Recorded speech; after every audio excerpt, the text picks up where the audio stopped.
الحمد لله نحمده ونستعينه ونستغفره ونؤمن به ونتوكل عليه ونعوذ بالله من شرور أنفسنا ومن سيئات أعمالنا من يهده الله فلا مضل له ومن يضلله فلا هادي له أشهد أن لا إله إلا الله وحده لا شريك له وأشهد أن سيدنا ونبينا محمدا عبده ورسوله صلى الله تعالى عليه وعلى آله وصحبه وبارك وسلم تسليما كثيرا كثيرا. وقال تعالى بعد أعوذ بالله من الشيطان الرجيم والمؤمنون والمؤمنات بعضهم أولياء بعض يأمرون بالمعروف وينهون عن المنكر ويقيمون الصلاة ويؤتون الزكاة ويطيعون الله ورسوله أولئك سيرحمهم الله إن الله عزيز حكيم. وقال عليه الصلاة والسلام المؤمنون حينون لينون كالجمل الآنف إن قيل إن قال إني على صخرة استناخة أو كما قال عليه الصلاة والسلام. Alhamdulillah, lagi dan lagi kita bersyukur kepada Allah Subhanahu wa Ta'ala. Allah dudukkan kita dalam majelis yang mulia di tengah hujan yang melanda seluruh kota Jakarta. Setiap tetes air ini alamatnya jelas, jatuh di daun yang mana, dimakan oleh atau diminum oleh ikan yang mana, tidak akan tertukar, tidak akan terlambat. Berapa banyak jumlah tetes hujan yang jatuh sejak alam semesta ini diciptakan, itu dapat diketahui oleh Jibril alaihissalam. Tapi berapa banyak pahala orang yang keluarnya Allah Subhanahu wa Ta'ala, itu tidak dapat diketahui oleh Jibril alaihissalam. Maka kita bersyukur kita hadir di tempat ini, dihadirkan oleh Allah Subhanahu wa Ta'ala. Apalagi dihadirkan bersama suami, bersama istri. Maksudnya apa? Maksudnya untuk bekerja sama dalam perkara agama. Wal mu'minuna wal mu'minatu ba'duhum awliya'u ba'd. Kaum laki-laki, orang beriman, dan kaum perempuan beriman juga bekerja sama. Untuk apa? Bekerja sama untuk agama. Apa itu agama? Agama ini perintah Allah Subhanahu wa Ta'ala, sunnah Rasulullah sallallahu alaihi wasallam. Agama inilah jalan kebahagiaan. Agama inilah yang akan membuat orang di dunia maupun di akhirat akan bahagia. Dan apa intinya? Agama itu adalah itaat, ketaatan. Maka siapapun yang mentaati perintah Allah Subhanahu wa Ta'ala, baik laki-laki maupun perempuan, maka Allah akan berikan kebahagiaan. Kalau kita bawa kendaraan, kendaraannya taat, kita injak remnya dia berhenti, kita injak gasnya dia laju, kita belokin ke kanan dia akan belok kanan, setirnya kita banting ke kiri dia belok kiri, maka bahagia bawa mobil itu, insya Allah selamat. Tapi kalau bawa mobil, diinjak gas dia berhenti, diinjak rem dia laju, di mengkol kanan dia belok kiri, di mengkol kiri belok kanan, alamat akan celaka. Begitulah manusia, selagi dia taat kepada perintah Allah Subhanahu wa Ta'ala, mengikuti jalan Nabi sallallahu alaihi wasallam, maka pasti akan diberikan kebahagiaan oleh Allah Subhanahu wa Ta'ala. Para sahabat dahulu sebelum mereka sampai kepada ketaatan kepada Allah Ta'ala. Kehidupan mereka penuh dengan penderitaan dan kesusahan. Zaman mereka saja disebut zaman jahiliyah. Tidak ada kemuliaan, yang ada kehinaan. Tidak ada kasih sayang, yang ada permusuhan. Tidak ada perdamaian, yang ada peperangan. Tidak ada kesejahteraan, yang ada kemiskinan, kesusahan, penderitaan. Itulah kehidupan sahabat. Kenapa? Karena tidak taat perintah Allah Subhanahu wa Ta'ala. Ketika Nabi SAW mulai dakwah, dibantu oleh istrinya Khadijah Al-Kubra radhiyallahu anha, maka pelan-pelan laki-laki dan perempuan mulai beriman.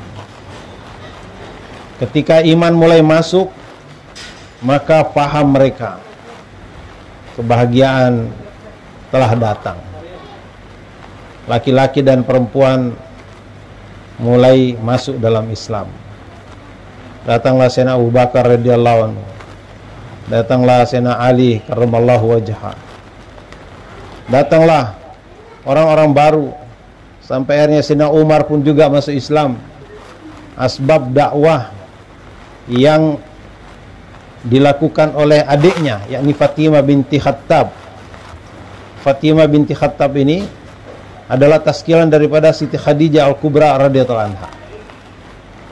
Jadi pahala yang didapatkan oleh Khadijah itu adalah pahala yang mengalir dari kita semua, dari seluruh dunia.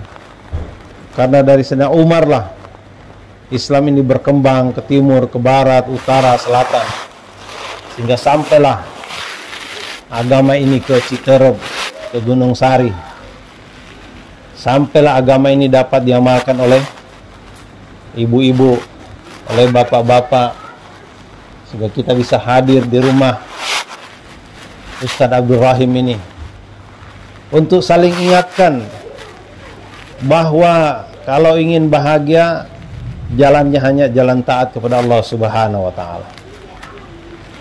Orang kaya kalau ingin bahagia, dia mesti taat kepada perintah Allah Subhanahu wa Ta'ala. Orang miskin kalau ingin bahagia, dia mesti taat kepada perintah Allah Subhanahu wa Ta'ala. Sudah kaya taat, bahagia berlipat-lipat. Miskin taat juga bahagia berlipat-lipat. Kaya kalau tidak taat, sengsara. Udah miskin tidak taat pula, lebih sengsara lagi. Udah susah makan, rumah ngontrak, mungkin numpang pula, tidak sholat lagi. Ini udah sengsara di dunia, sengsara lagi di akhirat. Maka hadirin dan hadirat yang mulia, usaha dakwah ini adalah usaha untuk mengajak manusia taat kepada Allah Subhanahu wa Ta'ala. Kalau kita tanya setiap orang ingin bahagia apa tidak, mereka pasti jawabnya ingin bahagia. Kemudian dari mana jalannya bisa bahagia?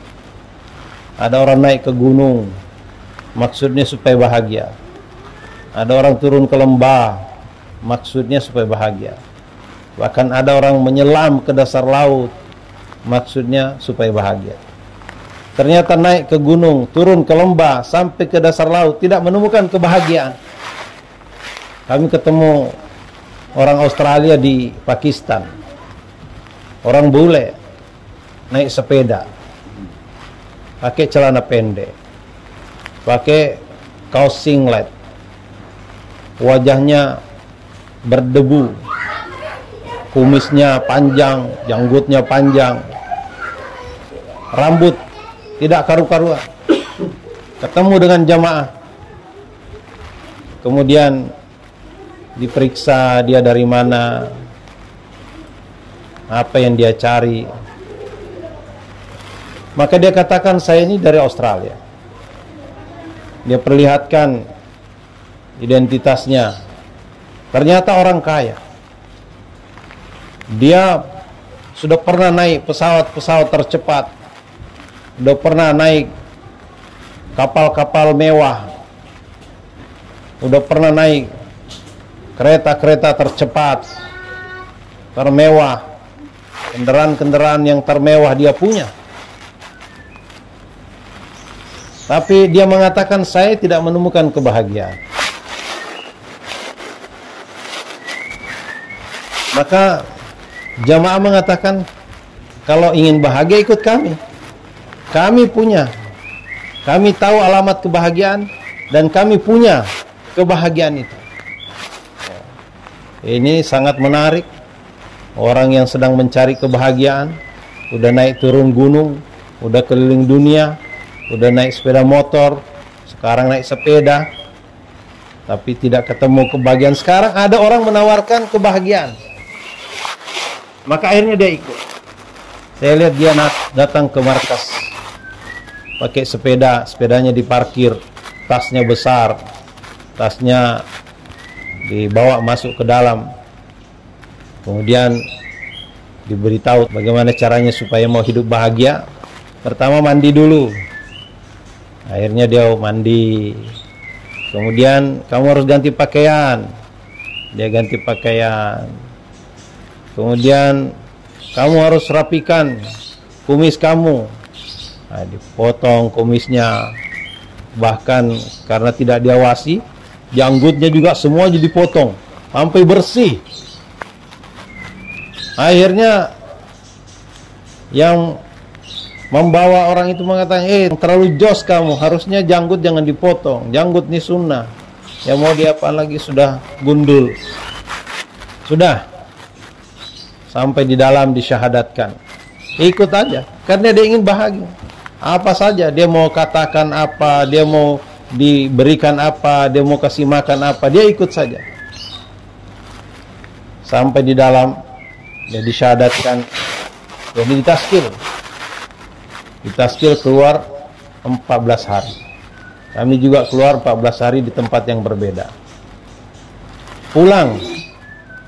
Kami pulang 14 hari, dia juga pulang. Sudah berubah dia. Wajahnya sangat cerah. Kemudian jenggotnya mulai tumbuh kembali. Kumis dirapikan. Bersih, orang kulit putih. Kemudian ada orang datang bertanya, sekarang apakah kamu menemukan kebahagiaan? Dia katakan, iya, saya sekarang menemukan kebahagiaan. Inilah yang saya cari.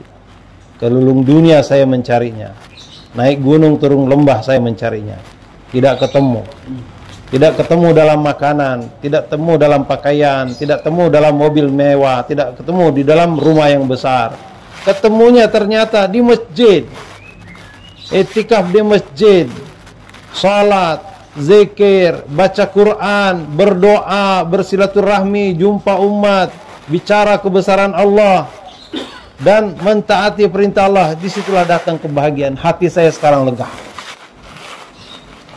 Hari ini manusia keliru mencari kebahagiaan di berbagai tempat, di berbagai kampung, berbagai kota. Dan orang-orang yang tahu letak kebahagiaan juga diam saja, membiarkan orang-orang itu tersesat. Sebenarnya ini tega banget.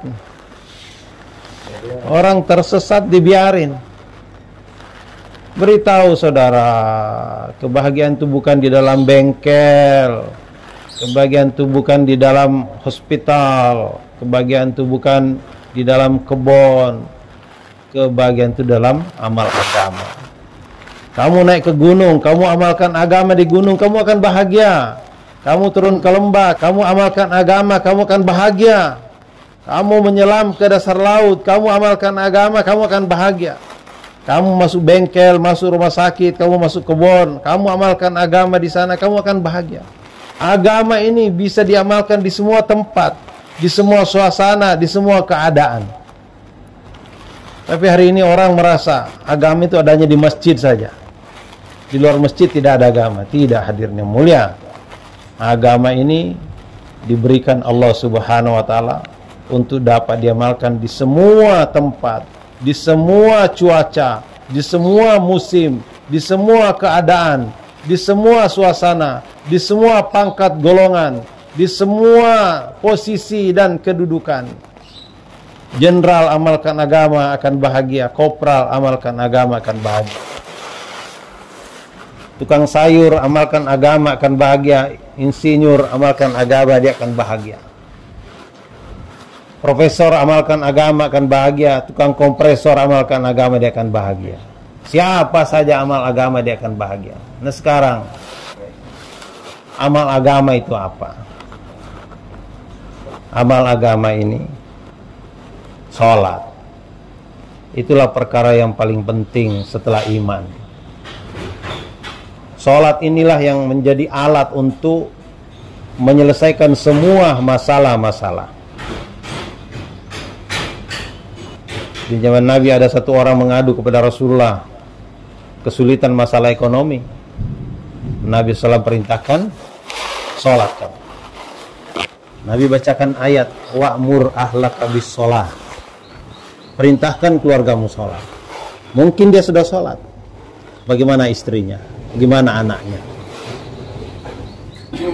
Disuruh sholat, bukan dikasih duit, dagang di pasar, bukan dikasih bibit, tanam di kebun, bukan dikasih kambing, ternak di padang rumput. Tidak, disuruh sholat. Sholat inilah solusi untuk mengatasi masalah. Abu Hurairah radhiyallahu anhu kelihatan oleh Nabi pegang-pegang perutnya. Kenapa kamu Abu Hurairah sakit perut ya Rasulullah? Kata Rasulullah, sholat kamu. Sholat Abu Hurairah, berhenti sakit perutnya.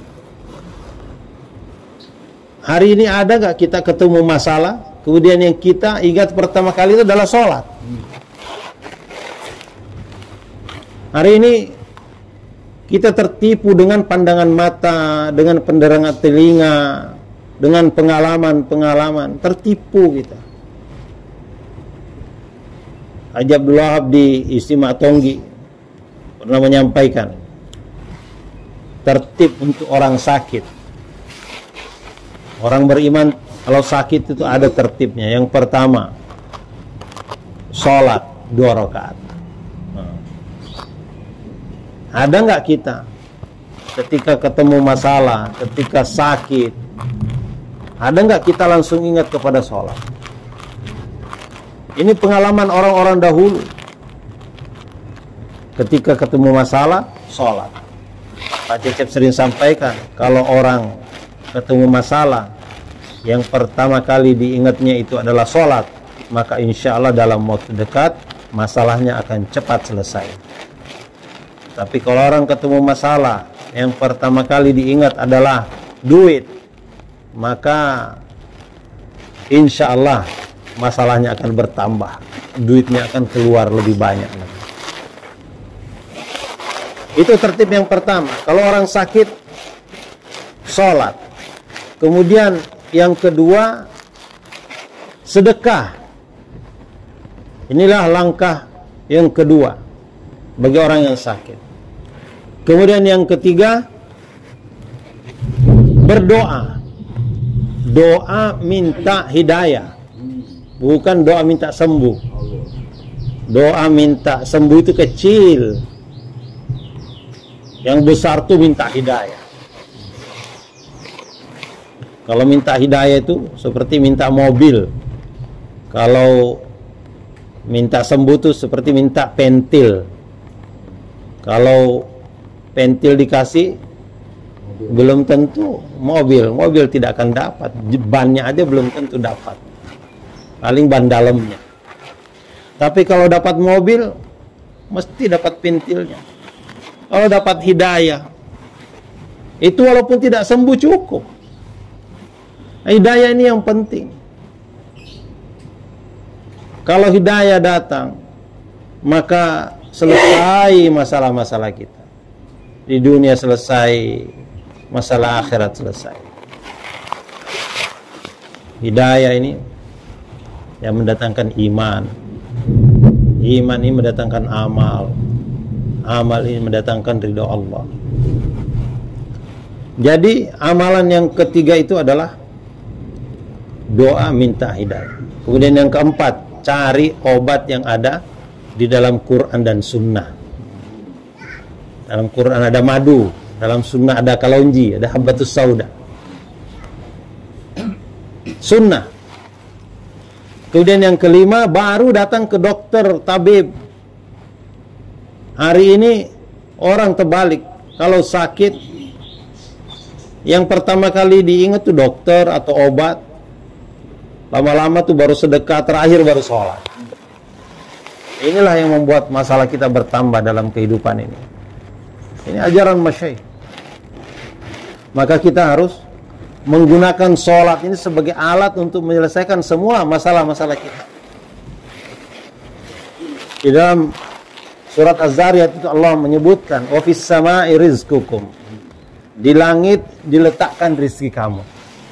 Allah menciptakan langit, ciptakan bumi, ciptakan sistem yang ada di dalamnya, dan menciptakan rizki. Dan Allah Ta'ala menciptakan rizki kemudian meletakkan di langit. Terserah Allah meletakkan di mana. Tapi Allah sudah mengumumkan, wa fis samai rizqukum. Diletakkan rizki kamu itu di langit.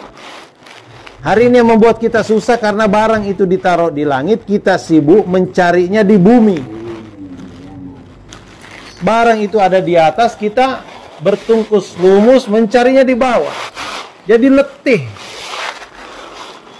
Profesor ekonomi juga kalau ditanya apa yang harus dilakukan, maka dia suruh kita mencetak 1000 hektar sawah, menggali 1000 kilometer laut.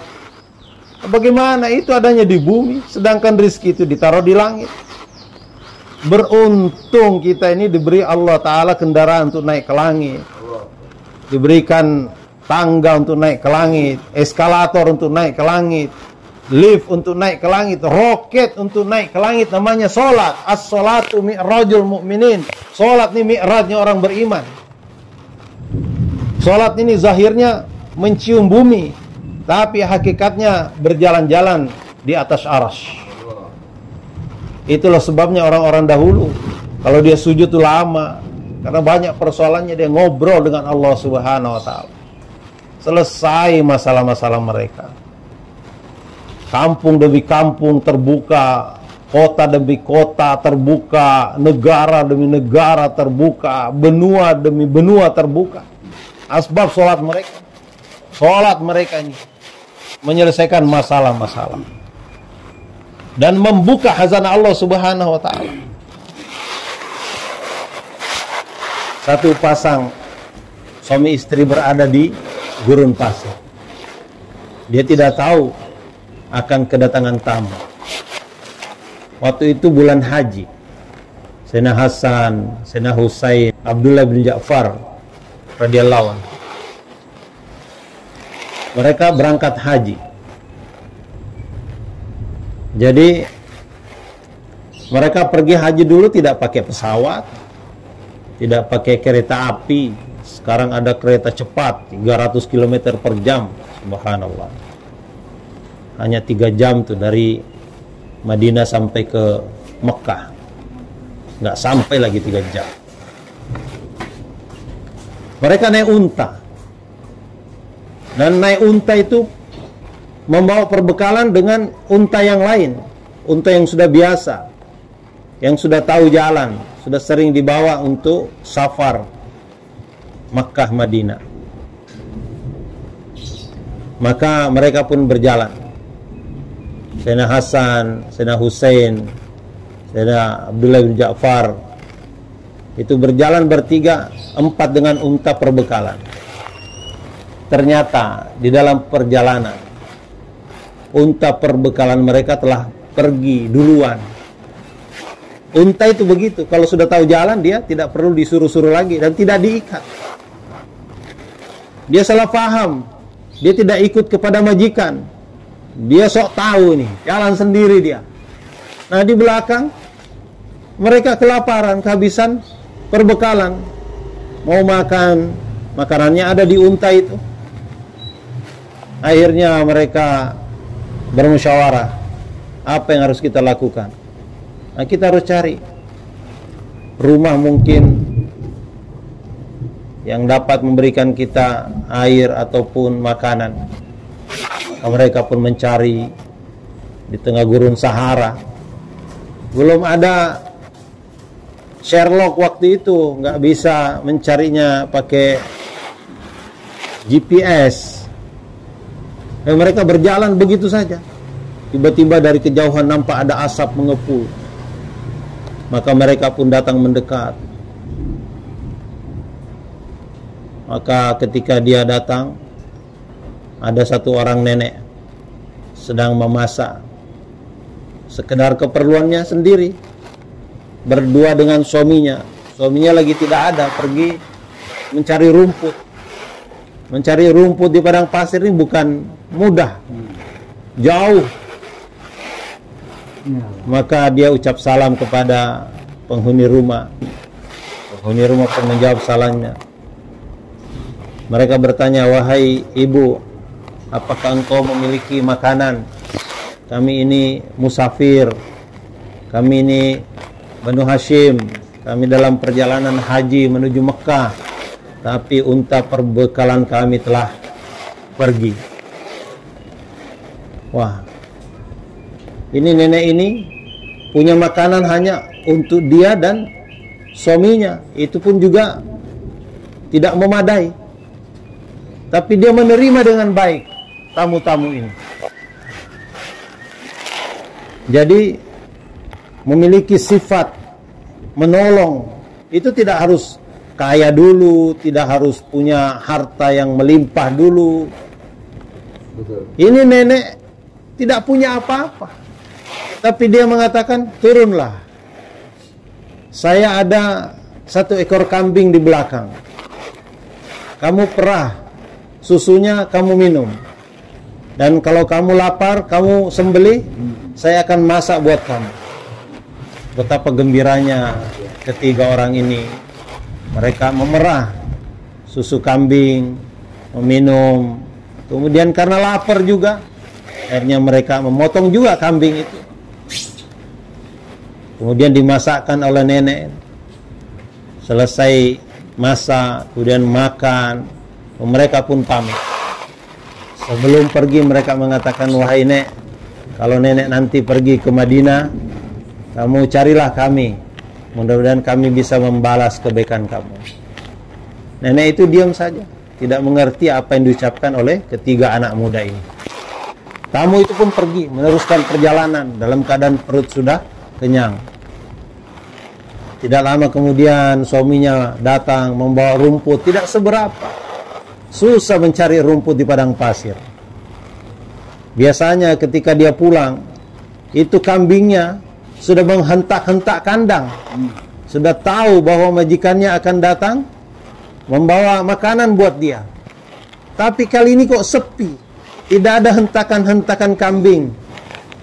Maka dia pergi ke belakang, segera memeriksa kandang. Kok kambing saya tidak ada? Iya. Dia cari sekeliling, mungkin lepas, tidak ada. Ini kambing walaupun kurus, tapi dia berusaha keras untuk menjaganya, karena itulah sumber penghidupan mereka. Mereka mengambil susunya untuk dimakan hari-hari. Maka dia datang tanya kepada istrinya, "Wahai istriku, kemana kambing kita?" Karena dia masih berdiri, istrinya suruh duduk dulu. "Duduk bang." "Mana kambing aku?" "Duduklah bang." Akhirnya duduk juga lah suaminya. "Mana kambing?" Maka istrinya mulai cerita, "Wahai abang, tadi ada 3 orang musafir, mereka mau pergi haji. Itu katanya Banu Hashim. Itu mereka kehilangan unta yang membawa bekalan makanannya, sehingga mereka kelaparan. Aku suruh mereka sembelih kambing itu." "Hah? Kamu suruh sembelih kambing satu-satunya? Kamu ini nggak punya akal apa? Nggak punya pikiran? Kita tidak punya harta apa-apa. Kambing itu satu-satunya. Kamu suruh pula orang sembelih. Kamu juga belum tentu tahu benarkah dia Banu Hashim. Ah, kamu ini." marah-marah kepada istrinya. Tapi istrinya diam saja. Itu strategi yang bagus. Kalau suami sedang marah, istri jangan mengucapkan satu kata sedikit pun. Ngomel-ngomel suaminya, tapi tidak ada satu kata keluar dari istrinya. Sehingga akhirnya capek sendiri ngomel. Akhirnya letih, ketiduran, udah capek, bawa rumput, ternyata kambingnya sudah tidak ada. Hari pun berganti, musim berganti, para haji telah pulang, dan paceklik telah tiba. Ini keluarga ini untuk melanjutkan hidupnya, mereka mengumpulkan kotoran-kotoran unta, kemudian dijemur di siang hari sampai menjadi kering kerontang untuk dijadikan kayu bakar. Maka satu hari istrinya nih telah mengumpulkan ini kotoran unta yang telah dikeringkan, dijual ke kota Madinah. Dia berjalan di dalam kota. Kemudian pada saat itu Sayyidina Hasan sedang berada di luar rumah. Dia melihat ada seorang perempuan, nenek-nenek yang sepertinya dia kenal. Maka dia mendekati. Dia ucap salam, "Assalamualaikum, Nek. Apakah engkau mengenal saya?" Nenek itu mengatakan, "Siapa kamu? Saya tidak kenal." "Nek, akulah yang memotong kambing kamu yang dulu." "Yang mana?" kata nenek. "Itu kambing kamu yang dulu kami bertiga musafir pergi haji." Maka nenek itu langsung meletakkan barang-barang yang ada di kepalanya, kemudian mengatakan, "Oh, kamu kah orangnya?" "Iya, Nek, mari mampir sini ke rumah kami." Maka mampirlah nenek itu, dijamu oleh Sayyidina Hasan. Kemudian setelah itu diberi nenek hadiah. Berapa nenek itu diberikan hadiah? Diberi 1000 ekor kambing. Jadi 1 ekor kambing bukan diganti 2 ekor, 3 ekor, 5 ekor, diganti dengan 1000 ekor kambing.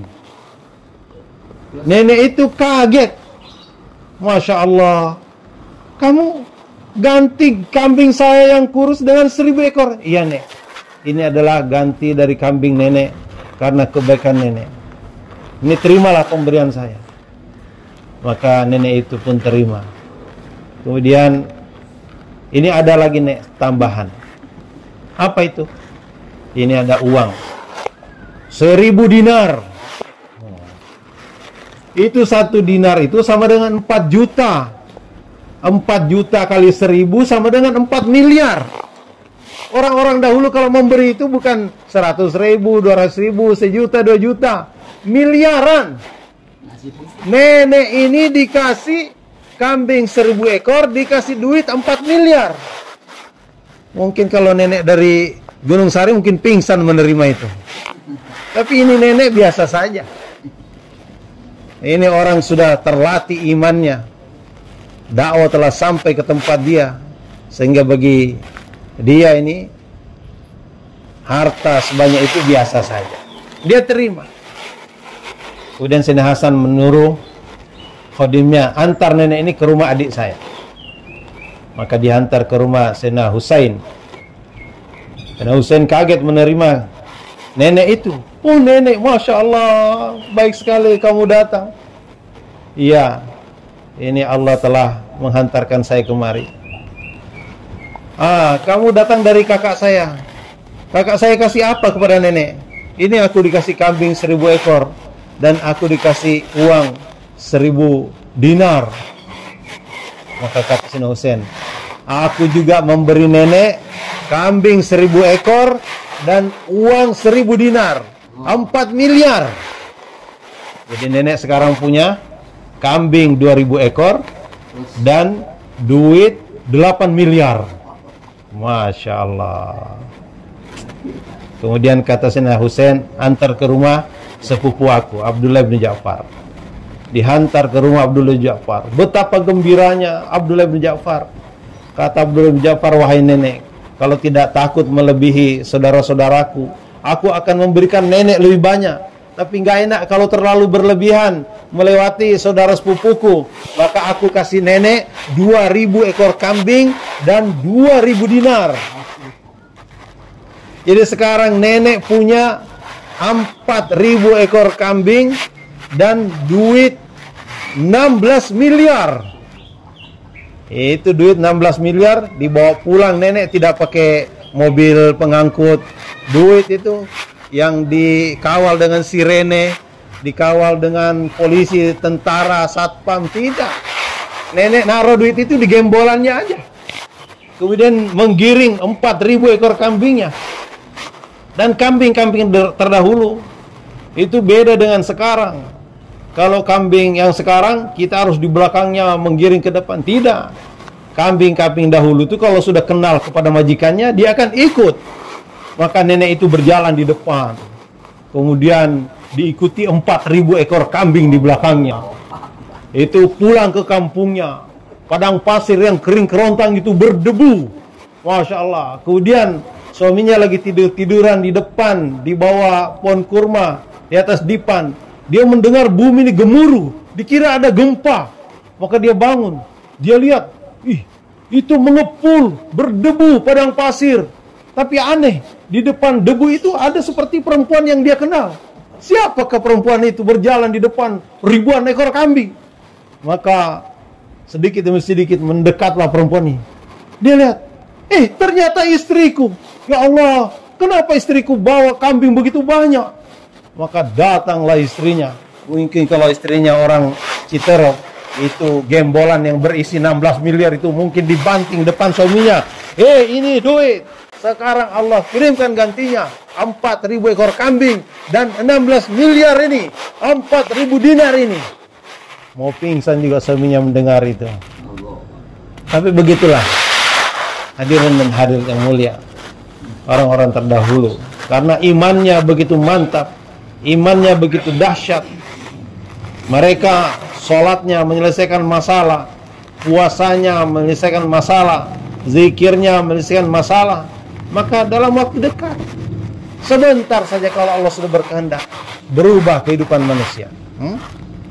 Maka kita di bulan Ramadan ini adalah bulan di mana kita dapat melipat gandakan amal-amal kita, agar pahala-pahala kita juga dilipat gandakan oleh Allah Subhanahu wa taala. Bulan Ramadan ini bulan di mana amalan sunnah dinilai fardu. Amalan fardu lipat gandakan 70 kali. Itu kalau berada di rumah sendiri. Tapi kalau berada di jalan Allah Subhanahu wa taala, dilipat gandakan 700.000 kali ganda lagi. Satu kali ucap subhanallah itu nilainya 700.000 kali di hadapan Allah Subhanahu wa taala. Ucap alhamdulillah, ucap Allahu akbar. Begitulah kebahagiaan itu dalam amal agama. Makin sempurna amal agama, makin bahagia Allah berikan ke dalam hati kita. Maka penting ibu-ibu niat dengan sungguh-sungguh untuk membawa agama ini ke seluruh alam insyaallah. Dan nanti tanggal 28, 29, 30 November akan ada istimewa. Ini saatnya ibu berdoa sungguh-sungguh. Bulan Ramadan ini bulan makbulnya doa. Minta kepada Allah agar Allah sukseskan istimewa ini. Kita ingin keluarkan 15.000 jemaah dari Indonesia. Minimal 50 jemaah dikirim ke Amerika. Berapa jemaah dikirim ke Eropa, ke Australia, ke Afrika.